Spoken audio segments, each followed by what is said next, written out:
NorAmericanHuntingClub.com, the official site of the North American Hunting Club.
Get him. Look at this. Stomp on his head.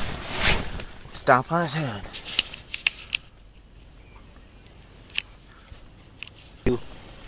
What went on this morning, Cole? Well, we got in here about 5 o'clock, 20 minutes or so before shooting light. Got in the blind. Before we knew it, we could hear turkeys gobbling. And talking to each other. And then about half an hour later, they came down out of their roofs and came right in here, right in front of our blind. And I got a shot off at one, but I missed. And then they circled around, went on the other side of this little fence here. And then they came back after, about 20 minutes or so, came back around, got over here, and I got another shot. Hit this beautiful gobbler. Chased him out there, and he got up and ran and jumped in the creek, but we got him there. And there was 3 gobblers, and they were all strutting except for one. And this one right here came from over there. We could hear him while we were listening to these other ones over here. And he came from over here when they were circling around. And then he came across the fence right here, and we shot him.